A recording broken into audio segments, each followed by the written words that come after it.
Deputy CM Pawan Kalyan పై Telangana Rakshana Sena chief Kalvakuntla Kavitha మరోమారు నిప్పులు చెరిగారు. AP deputy CM Pawan Kalyan పై తెలంగాణ రక్షణ సేన చీఫ్ కల్వకుంట్ల కవిత మరోమారు నిప్పులు చెరిగారు.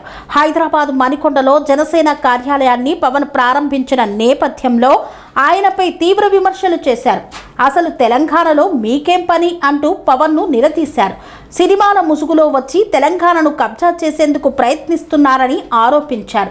ఆయన సినిమాలు చూసి సంతోషిస్తాం, కానీ సెక్రటరియట్ వైపు చూస్తే మాత్రం ఊరుకోమని హెచ్చరించారు. వరంగల్ జిల్లాలో పర్యటన సందర్భంగా కవిత మీడియాతో మాట్లాడారు. ఏపీలో డిప్యూటీ సీఎం గా ఉన్నందున ఆ రాష్ట్రంలో రాజకీయాలు చేసుకోవాలని కవిత సూచించారు. ఇక్కడ సినిమాలు తీసుకోవాలని హితవు పలికారు. సినిమాల పరంగా పవన్ ఓకే, కానీ రాజకీయాలకు మాత్రం అతడు అన్ఫిట్ అంటూ మండిపడ్డారు. గతంలో తెలంగాణ భాషను వెక్కిరించి రాష్ట్రాన్ని కబ్జా చేశారని పవన్ పై కవిత ఆగ్రహం వ్యక్తం చేశారు. మరోవైపు గత పాలకులు ఉమ్మడి వరంగల్ జిల్లాను ఆగం పట్టించారని కవిత ఆరోపించారు.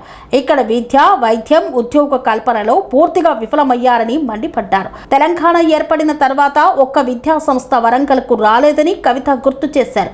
స్థానిక ఎంజీఎం ఆసుపత్రిని కాంగ్రెస్ ప్రభుత్వం గాలికి వదిలేసిందని దుయ్యబట్టారు. సీతమ్మ సాగర్ ప్రాజెక్టులో మంత్రులు పొంగిలేటి, సీతక్క కలిసి ఇసుక దోపిడీ చేస్తున్నారని కవిత ఆరోపించారు. ఇదిలా ఉంటే తెలంగాణలో జనసేన పోటీ చేస్తుందన్న వ్యాఖ్యలకు AP deputy CM Pawan Kalyan కార్యరూపం ఇచ్చారు. హైదరాబాద్లోని మణికొండలో పార్టీ కార్యాలయాన్ని శుక్రవారం ఆయన స్వయంగా ప్రారంభించారు. తెలంగాణ గడ్డపై జనసేనకు సంబంధించి ఇదే తొలి కార్యక్రమం కావడం విశేషం. ఈ కార్యక్రమంలో జనసేన నేతలు, వీర మహిళలు, కార్యకర్తలు పెద్ద ఎత్తున పాల్గొని సంబరాలు చేసుకున్నారు.